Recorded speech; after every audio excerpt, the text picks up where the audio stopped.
Tíðir okkar og vorum var Glasgow. Við skulum tjalda í grænum berjamó. Leitum við vínum í lundin frá í gær. Lindin þar niðar og virkir Ísland grær.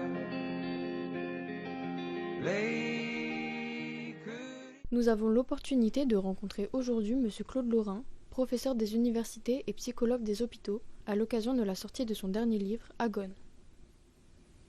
Claude Lorrain, bonjour. Bonjour. Dans votre dernier ouvrage, Agone, vous semblez croire que les guerres sont ni un destin, ni dans la nature humaine, mais l'agressivité n'est-elle pas au cœur de l'homme ? Alors, l'agressivité, elle est au cœur de l'homme, elle est vitale, elle est essentielle, et c'est véritablement quelque chose à distinguer de l'agression. L'agressivité, c'est le fait de pouvoir jaillir, de s'exprimer. L'agressivité, c'est chez les plantes, chez tous les êtres vivants. Mais l'agression, c'est autre chose. Et l'agression n'a pas toujours existé, et les guerres n'ont pas toujours existé. Ça, c'est certain. Parce que ça a été prouvé par la paléontologie. On sait qu'à l'époque du paléolithique, en particulier nos très lointains ancêtres, eh bien, c'était des nomades, ils marchaient, c'était des cueilleurs chasseurs, et ils ne s'attachaient pas à un lieu précis, ils se déplaçaient, et puis surtout, ils restaient entre eux pour se protéger des animaux, des prédateurs. Et donc ils ne se faisaient pas la guerre. Alors il y avait bien évidemment des chicanes, de temps en temps ils étaient jaloux, ils se battaient, mais c'était des altercations, c'était des petites querelles, et même s'ils se battaient, c'était pas la guerre, voyez. Alors, quand la guerre a-t-elle vraiment commencé ? Alors la guerre, elle a commencé à partir du néolithique. Le néolithique, c'est l'époque où les hommes commencent à se sédentariser. Alors, ils construisent des huttes, ils se regroupent, ils se mettent à cultiver, ils deviennent possessifs, et à partir du moment où ils deviennent possessifs, si quelqu'un vient leur prendre leurs biens, ils vont se défendre, et quand ils sont en groupe, ça va être le début de la guerre. Donc, la guerre, elle a commencé avec les processus de sédentarisation au néolithique, et pas au paléolithique. On va dire à peu près il y a 10 000 ans, entre 10 et 15 000 ans. Mais bien avant, c'était des chasseurs-cueilleurs. Selon vous, qu'est-ce que la guerre ? La guerre, c'est quelque chose qui est structuré, qui est organisé, qui est prémédité, qui nécessite des lieux, un champ de bataille. La guerre suppose qu'il y ait un chef, qu'il y ait des hommes qui obéissent, qui se regroupent, qui suivent un projet de conquête, etc. Et on peut dire que c'est le modèle, les modèles, ça commence avec les Grecs et puis les Romains, où on a des armées entières. Voilà grossièrement ce qu'on peut définir comme étant la guerre. Et pourquoi les hommes se font-ils la guerre ? Alors ça, c'est une vaste question. Pourquoi les hommes se font la guerre ? Ma foi, il y a tellement d'explications. La première explication, c'est celle que j'ai évoquée là tout à l'heure, c'est la conquête. Vous avez César, vous avez les conquêtes napoléoniennes, les conquêtes plus récentes des Prussiens sur l'Europe, et puis les conquêtes nazies qui ont essayé d'envahir la Russie. Donc ça, c'est une des causes. La deuxième cause, c'est probablement l'argent. C'est que ça permettait autrefois de piller, d'avoir des esclaves, d'asservir un autre peuple, et ça permettait surtout de prendre des valeurs et sans les échanger, quoi. Donc voilà, il y avait les guerres de religion. Donc là, c'était au nom de Dieu, avec l'idée qu'on était dans le bien en faisant la guerre, les croisades. Vous connaissez les croisades. Et puis voilà, je ne sais pas si vous avez lu l'Iliade et l'Odyssée d'Homère, mais l'Iliade c'est intéressant parce que vous connaissez l'histoire, c'est une histoire d'amour. C'est-à-dire que la guerre de Troie va durer plus de 10 ans et faire des milliers et des milliers de morts pour des raisons d'amour. L'amour rend possessif dans l'Iliade. Tout commence avec Paris, qui est le roi des Troyens, et qui ne trouve rien de mieux à faire que de séduire celle qu'on va appeler la belle Hélène, alors qu'il sait parfaitement qu'elle est mariée avec Ménélas, qui est lui roi de Sparte, et qui, bien sûr, en draguant la belle Hélène, il va s'attirer des gros pépins. Et Agamemnon, qui est le frère de Ménélas, pique lui aussi une terrible crise de jalousie, si vous vous souvenez de l'histoire. Il commande à Achille d'aller récupérer la donzelle, et Hector s'en mêle, et la guerre de Troie va durer donc 10 ans. Tout ça pour une histoire de bonnes femmes. Ils auraient pu l'un et l'autre se calmer et s'en tenir à leurs propres femmes. Mais la guerre de Troie, qui est un modèle de la guerre, eh bien, c'est une histoire d'amour. Bon, je raconte ça pour la petite histoire parce que c'est plaisant, mais bon, la guerre, ça n'a rien à voir, je le disais tout à l'heure, avec les foules hitlériennes, fascinées. Bon voilà, mais ils n'étaient pas spécialement tendres non plus dans la Grèce antique. Hein. Entre Sparte et Athènes, les guerres du Péloponnèse ont fait des milliers et des milliers de morts. Voilà pour la dernière partie. Les sentiments, l'amour peut entrer en ligne de compte dans les actes de violence. Aussi, vous insistez beaucoup sur l'amour-passion des foules endoctrinées. Alors les foules endoctrinées, eh bien, vous pouvez les voir un peu partout endoctrinées parce qu'il y a quelqu'un qui parle bien, qui parle fort et qui fascine. Et j'ai revu des extraits de 1934, 1935, les discours du jeune Hitler. Et vous avez toutes sortes de jeunes et des femmes et des gens très bien. C'était pas des psychopathes, ils étaient fascinés par l'homme, en fait. Et il y a un phénomène de fascination dans la foule qui est terrible, qui est dangereux et qui conduit au nationalisme. Et donc, ça je l'ai dit et j'aime bien cette phrase, le patriotisme, c'est l'amour des siens, et c'est normal qu'on puisse défendre les siens, et le nationalisme, ou le chauvinisme, mais le nationalisme surtout, c'est non pas l'amour des siens, mais c'est la haine des autres. D'ailleurs, pourquoi vous accordez une telle importance à vos rencontres avec des astronautes ?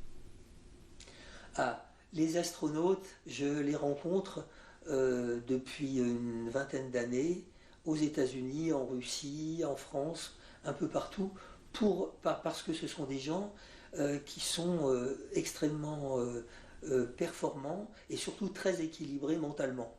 Parce que pour être astronaute, vous connaissez l'entraînement un petit peu, il faut être pas simplement intelligent ou surintelligent, il faut être manuel, il faut savoir bricoler, etc. Il faut être complet en fait. Et pour moi, c'est un modèle d'équilibre. Il faut être dépendant de rien, y compris même pas dépendant sur le plan sentimental. Et je les admire parce que ce sont des personnes qui me changent beaucoup de l'hôpital psychiatrique. Et quel est leur rapport à la guerre ? Alors, le rapport qu'ils ont à la guerre est particulier, c'est-à-dire qu'il y a eu des astronautes qui sont partis, des astronautes russes, américains, japonais, chinois, français, qui sont partis depuis la guerre en Ukraine, donc depuis 2022 maintenant. Et en fait, ils voient la Terre comme étant de haut, et ils ont une vue différente. C'est-à-dire que pour eux, se battre pour un confetti, pour un petit lopin de terre, ça n'a pas de sens en fait. Je vous avais posé un jour la question, je vous avais dit à qui appartient la Terre ? Eh bien la Terre, elle n'appartient à personne. Elle a vécu avant nous, il y a eu les dinosaures, on peut remonter à des millions d'années, et elle n'a pas attendu les hommes, et elle continuera après, même si les hommes disparaissent et si la vie disparaît. Donc en fait, oui, les astronautes sont des personnes que j'admire, avec lesquelles je travaille, parce qu'ils reprennent ce que Louis Pasteur a dit dans un de ses discours, je crois que c'était le 14 novembre 1888, il a dit, pour inaugurer son institut, la science n'a pas de patrie. Ce qui fait qu'ils continuent à travailler. Les Américains, les Russes, les Chinois, les Japonais, etc. Pendant que sur Terre, tout le monde se tire dans les pattes, sur le plan économique, stratégique, etc. Donc je les admire parce qu'ils sont au-dessus. Et pour moi, ce sont, je ne veux pas dire des surhommes, c'est un peu exagéré, mais ce sont des hommes qui sont d'une grande probité, d'une grande confiance, d'une grande congruence, et c'est pour moi un idéal qui est nécessaire, un idéal d'équilibre qu'il est nécessaire d'avoir quand on est psychologue. Et c'est mon travail, parce que si moi je n'étais pas cohérent avec moi-même, comment pourrais-je aider des personnes qui sont incohérentes? Vous proposez plusieurs solutions dans votre livre pour juguler l'agressivité et déjouer les agressions. Pouvez-vous en évoquer certaines? Alors certaines d'entre elles, pour déjouer l'agressivité, le mieux c'est les sports duels. Tous les sports. Alors le tennis, la boxe, le judo, le karaté, l'escrime, tous les sports où il faut être agressif. Pour faire une partie de tennis, il ne faut pas être zen. Il faut être agressif, mais considérer l'autre non pas comme un ennemi, mais comme un adversaire. En fait, l'agressivité que l'on a, on la jugule, on la concentre dans l'activité.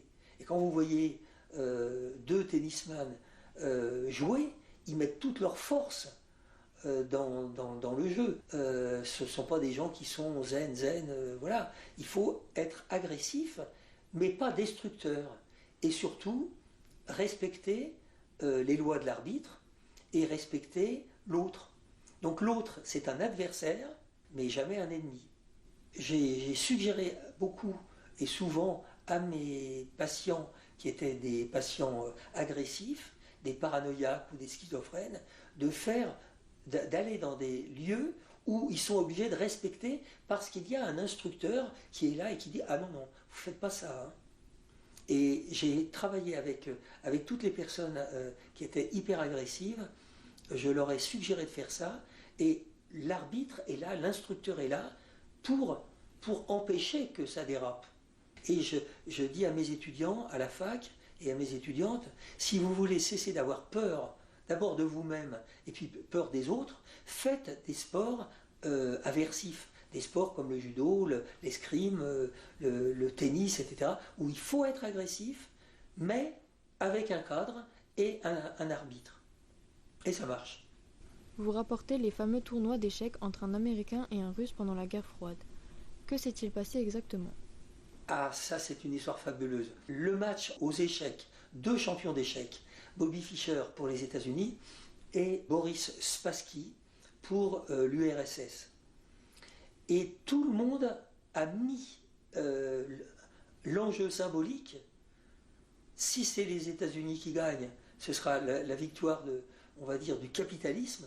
Et si c'est les Russes, voilà. Tout a été filmé en direct, c'était retransmis par toutes les télévisions, et ce serait à qui allait gagner. Le conseiller Henry Kissinger, qui était le conseiller de Richard Nixon, le président de la République, il a téléphoné et il a dit à Bobby Fischer, il faut gagner. Moyennant quoi, il a fini par gagner. Et donc cette compétition, finalement, a été symbolique. Et cette guerre froide, la Cold War, comme on l'a appelée ensuite, eh bien, c'est la seule guerre qui n'a fait aucun mort. Votre hexagone des décisions semble un apport original qui peut être utile à tous, y compris dans la vie de tous les jours. Mais n'est-ce pas un peu compliqué à comprendre ? Alors, l'hexagone des décisions sert à expliquer la façon dont on prend les décisions. Quand nous prenons une décision, nous la prenons en fonction de nos besoins.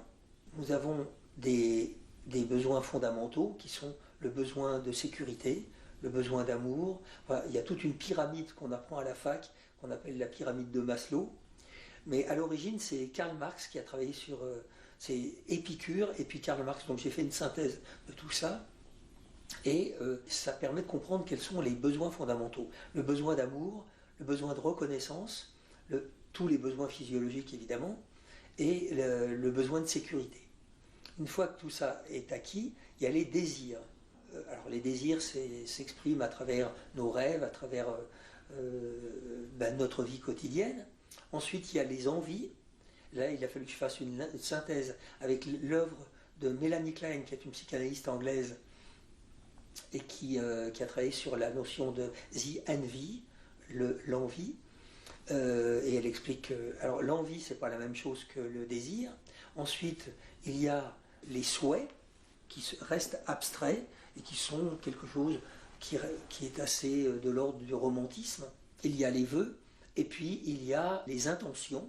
Alors dans les intentions et tout ce qui concerne l'intentionnalité, c'est Ludwig Bieswanger, toute la psychiatrie allemande. Donc j'ai fait une synthèse de tout ça.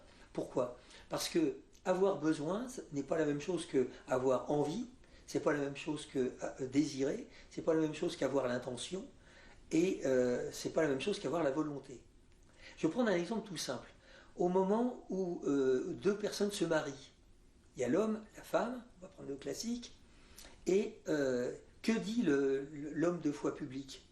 Prêtre ou rabbin ou imam, qu'est-ce qu'il dit ? Est-ce qu'il dit « Désirez-vous vous marier avec cette personne ?» Non. Il dit « Voulez-vous prendre pour époux ?» C'est le vouloir qui compte dans la vie. C'est donc, en fait, la volonté, c'est comme la résultante de tout cela. Donc vous avez un homme, une femme, au moment où ils se marient, avec des besoins, des désirs, des souhaits, des intentions, des vœux et une volonté pour l'homme, pareil pour la femme, et il faut que tout ça, ça coïncide. Et c'est ça que j'appelle l'hexagone des décisions, parce qu'il y a six éléments qui sont très importants. Et à l'hôpital, je travaille avec des malades qui mélangent tout, en fait, qui mélangent vouloir, avoir envie, désirer, etc. Et ça donne quelque chose du genre, je ne veux pas vraiment ce que je désire. On peut prendre un exemple, vous voyez un beau garçon dans le métro, vous pouvez dire, je le trouve pas mal, je pourrais à la limite le désirer, mais vous ne voulez pas. Vous voyez ? Donc ça, c'est très important de faire comprendre ça à mes patients. La cohérence, c'est, je veux vraiment ce que je désire, oui, je désire ce dont j'ai besoin, je demande ce qui me fait envie, j'ai la ferme intention d'obtenir ce que je demande, je souhaite réaliser mes vœux les plus chers. Donc ça, c'est très important. Mais moi, je suis confronté à bien d'autres choses. J'ai ces patients qui me disent, au bout du compte, dans un espèce de sac de nœuds où ils se rendent la vie impossible, ils me disent, finalement, je ne veux pas ce que je désire, je désire ce dont je n'ai pas besoin, je ne demande pas ce dont j'ai envie, je n'ai pas l'intention d'avoir ce que je demande, et je ne souhaite pas réaliser mon vœu. Donc là, vous avez toutes les dimensions masochistes, les dimensions névrotiques, compliquées, etc. Les gens se rendent une vie pas possible, ils se font la guerre. C'est ça le truc. Ils se font la guerre parce qu'il n'y a pas de coïncidence entre besoin, désir, envie, souhait, intention et volonté. Et quand tout ça c'est cohérent, et c'est ça que je trouve chez les astronautes. Les astronautes, ils savent, ils ont un truc à faire et le restant doit coïncider, voilà. Et la plupart des gens que j'ai en traitement encore en ce moment, ils se font la guerre parce que tout ça s'est emmêlé et il faut les aider à dénouer. Donc voilà, pour conclure, je dirais que pour être un bon pacifiste, il faut d'abord être en paix avec soi-même, être en cohérence avec soi-même. Voilà, mademoiselle. Merci beaucoup. Je vous en prie.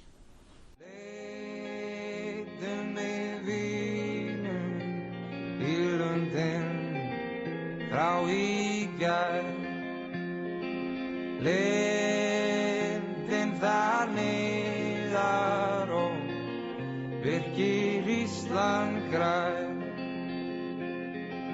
leikur í ljósum lokum og ángrandi rósum leik